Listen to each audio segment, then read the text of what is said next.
वो चाहती है कि देश में जितना अंधकार रहेगा उतनी अच्छी मेरी सरकार चलेगी। जय हिंद, जय। एक संस्था थी, PIDT उसका नाम था, people institute for development and training. मेरे गांव में रहते थे। मैं उनके बच्चों को 10 रुपया महीने पर ट्यूशन पढ़ाता था। प्रीतम सिंह भी थे, उनके भी बच्चों को मैं पढ़ाता था। मैं उनके साथियों को मैं खाना बनाता था, बर्तन साफ करता था, केवल खाना खाने के लिए। और कुछ खाना बचता था तो अपनी पत्नी को मैं ले जाता था खिलाने के लिए। वहां से मेरा दौर शुरू हुआ और जिनके बच्चों को मैं पढ़ाता था वही मेरे गुरु हैं, जिन्होंने मुझे प्रेरणा दिया इस क्षेत्र में लाने के लिए। 1980 में पीड़ित ने मुझे नागपुर भेजा। नागपुर में दलित मूवमेंट का स्टडी मैंने किया और एक अच्छी समझ बनी। पीड़ित के सहयोग से 1983 में इंटरनेशनल लेबर ऑर्गेनाइजेशन, अंतर्राष्ट्रीय श्रम संगठन का एक रिसर्च प्रोजेक्ट में मैं यूपी का प्रेजेंटेशन किया और प्रोजेक्ट का नाम था एनर्जी एंड रूरल वुमेन्स, ऊर्जा और ग्रामीण महिलाएं मात्र 8 घंटे काम करते हैं। मैंने दिन रात जब के ऑब्जर्वेशन करता था, मेरी समझ बनी कि इतनी हार्डकोर महिलाओं को मेहनत करने के बाद भी आज भी वो हासिल पर है और सोच बनी कि क्यों ना हम उन्हीं के लिए काम करें। और जब हमने काम शुरू किया तो हमारे साथ एक 17 लोगों की टीम थी, इसमें महिलाएं भी थे, हम लोग भी थे। पीड़ित द्वारा संचालित नॉन फॉर्मल एजुकेशन में हम सुपरवाइजर थे। 200 रुपया महीना मिलता था, एक साइकिल मिली थी। लेकिन हमारे एक साथी ने हमारी एक महिला सुपरवाइजर को गलत तरीके से उनके साथ बदतमीजी की है और हम लोगों ने 17 लोग एक ही दिन रिजाइन कर दिए। पीड़ित संस्था के सुपरवाइजर पद से 17 लोग हम लोग एक ही दिन रिजाइन कर दिए कि हम काम नहीं करेंगे, हम भूखों रहेंगे, लेकिन हम आपकी इस तरह की भाषा को बर्दाश्त करेंगे नहीं। और हम लोगों ने साइकिल ले जाकर जमा कर दिया, लिख के दे दिया, हम नहीं नौकरी करेंगे आपका।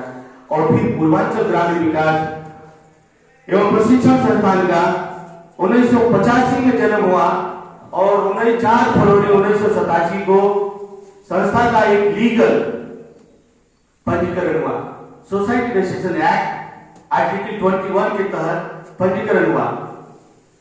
हम काम करने लगे और इसी काम के दौरान पीड़ित के साथियों के साथ 1975 में जब शेरपुर फूंका गया था तो शेरपुर में राहत का काम करने के लिए कुछ बाहर के साथी आए हुए थे। मुझे बहुत अच्छे से याद है, PMC पंजाब के थे और विकास भाई महाराष्ट्र थे और उनको राहत का काम करते थे। कलिया पर भट्टा खुलवाया गया था। शेरपुर में 500 दलितों का घर वहां के लोगों ने फूंक दिया था बस्ती को।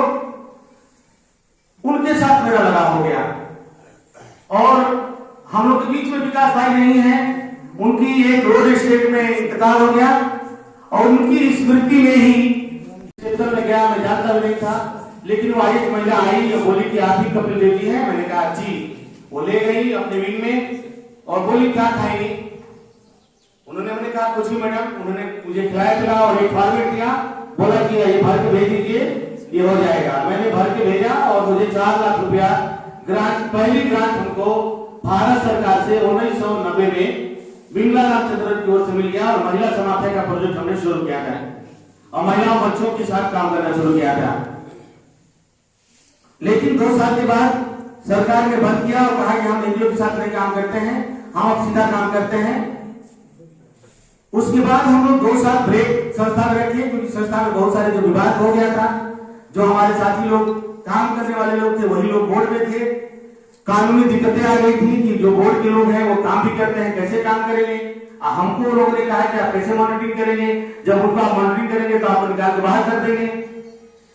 फिर हम लोगों ने लड़ा और 1995 में आते मैंने इतना छक्का मारा कि 1 करोड़ का टर्नओवर हुआ 97 में। और वही महिला समाख्या का प्रोजेक्ट नीदरलैंड की एक संस्था थी जिसका नाम कॉडेड है। कॉडेड ने मुझे सपोर्ट किया और पहली बार 97 में मुझे 4 व्हीलर गाड़ी दिया। तो मेरी कॉडेड नीदरलैंड ने मुझे गाड़ी दिया, पैसा दिया, थोड़ी शोहरत बढ़ी, मैं 2 पहिया से 4 पहिया पर चलने लगा। और एक्शन एक संस्था है एक्शन एड इंडिया जो 19 समय 96 में ही स्पॉन्सरशिप का प्रोजेक्ट किया और 96-97 में एक्सलेंट के लोग पूछते थे कि आपको एक साल के लिए कितना पैसा चाहिए। जब हम लोग बजट बनाते थे तो बोले कि और पैसा चाहिए तो बताइए, सप्लीमेंट्री बजट बना के दीजिए। आज वो लोग कहते हैं कि पैसा ही नहीं है। एक जमाना था कि कितना पैसा चाहिए बोलते थे, अब वो कह रहे कि तो पैसा ही नहीं है। आपको तो इतना पैसा देते थे, अब क्या करेंगे? अब तो हम ही लोग के पास पैसा नहीं है, हम ही लोग मांग रहे हैं। ऑक्सफैम इंडिया एक संस्था है जो आजकल भारत सरकार उनकी सीबीआई जांच कर रही है, जो भेदभाव और गैर बराबरी के खिलाफ एक अंतरराष्ट्रीय रिपोर्ट भारत को दिया था कि भारत में जो आर्थिक गैर बराबरी है, मात्र चंद लोगों के पास देश का 90% पूंजी है और 10% ही देश के आवाम के पास पूंजी है।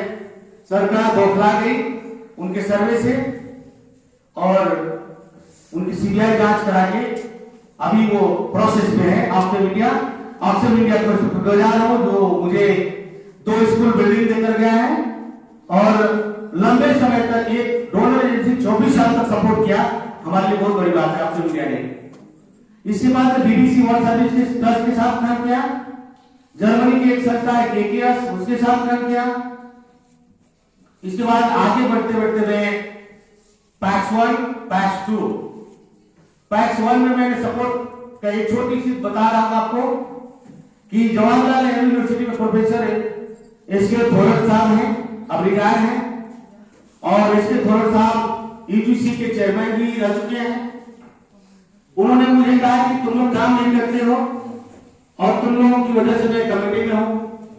तो हमने कहा कि सर बात बहुत अच्छा लग रही है कि आप कमेटी में हैं और आप कह रहे हैं कि काम नहीं करते हैं, जब पैसा नहीं मिलेगा कैसे काम करेंगे? तो उन्होंने कहा कि तुम प्रोजेक्ट दिया था। उन्होंने कहा मैं दोनों औरतों को भेजा फाटक में, डीएम साहब बाहर थे, बाबूराम यादव डीएम थे, एसपी साहब हकमान हो गए, गाड़ी भागने लगी क्योंकि सांसद को बोले थे कि शायद मेरे पास आ जाएगी, नहीं तो पता चल जाए आपके यहाँ तो बराबर कर लेंगे। मैं रात भर मुसहरों बस्ती में घुमा और ठीक 7 बजे 200 मुसहर फाटक पर पहुंच गए।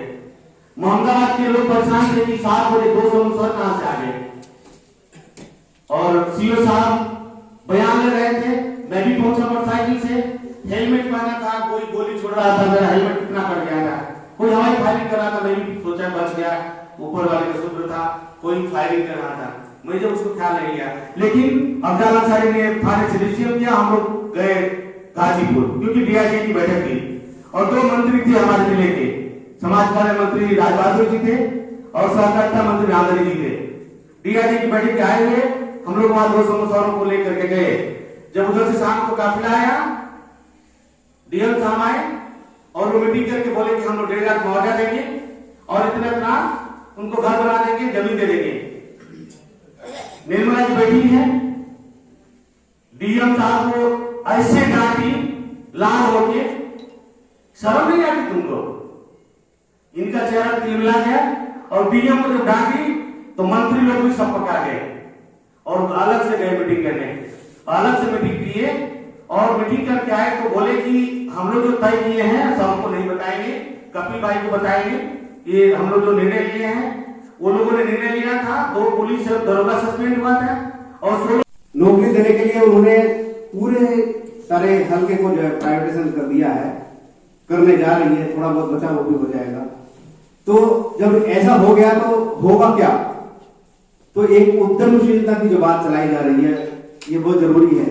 तो हमारे बच्चे कहाँ जाएंगे? तो उद्यमशीलता के लिए, एंटरप्रेन्योरशिप डेवलपमेंट के लिए जो है हमको अपना माइंड मेकअप भी करना होगा। मैं आपको बता दूं, हम जो है पीजी कॉलेज में जो है रूरल एग्रीकल्चर वर्क एक्सपीरियंस के कोऑर्डिनेटर भी हैं। तो वहां पर बीएससी के कोर्स में जो है 7वें सेमेस्टर में एक नया कोर्स आया 140 दिन का, राबे के नाम से उसको जानते हैं, रूरल एग्रीकल्चर वर्क एक्सपीरियंस। तो उसमें हम जो है छात्रों को ये बताते हैं कि उद्यमशीलता की ओर कैसे जाएंगे। बहुत सारे उद्यम हैं जिनकी चर्चा अनिल जी ने भी किया है, जैसे जो इस एरिया में भी बहुत बड़ा हॉटस्पॉट हो सकता है, जैसे मधुमक्खी पालन का है, मशरूम कल्टीवेशन का है, जो एक न्यूट्रिशियस डाइट के रूप में सबने शामिल कर लिया है। बहुत ही कम जगह में, बहुत ही कम स्थान में, जितना बड़ा एरिया है, इसमें से जो है लाखों रुपया कमाया जा सकता है। मशरूम की खेती करके। और जहां पर देख रहे हैं पूरे एरिया में जो है यहाँ पर सरसों खड़ी हुई है, तो सरसों के ऊपर मधुमक्खियां खूब मंडराती है, तो यहाँ पर मधुमक्खी का भी काम चल सकता है, बी कीपिंग जिसे कहते हैं। छत्तीसगढ़ स्थापना दिवस मना रहे हैं और आप अध्यक्ष महोदय और आपने संस्थापक और डायरेक्टर आपकी इच्छाओं को देख करके, रुचि देख करके हमें बहुत कुछ हो रहा है। बहुत इच्छा मेरा भी ऊर्जा बढ़ रहा है कि लोगों के लिए आप लोग कुछ कर रहा है। आपके अंदर की इच्छा दूसरों को भी प्रेरणा मिल रहा है। जो भी वक्ताओं ने बातें किया है बहुत अच्छा बोला है, आपने अपना अनुभव बताया है और महिलाओं कितने आगे बढ़ रहा है सुन के बहुत अच्छा लग रहा है। लेकिन ये काम को आगे बढ़ाने के लिए, लोगों के अंदर चेतना लाने के लिए हमें स्वयं इच्छुक और बढ़ाते जाना, तक नहीं जाना है। कोई भी काम में तक नहीं होना है। और विशेष करके आप शिक्षा, स्वास्थ्य और क्या लोगों को रोजगारी देने का काम, जब शिक्षित कराएंगे तो कुछ लोग जरूर रोजगार बन जाएंगे। जब स्वास्थ्य का कार्य करेंगे उसी में भी आप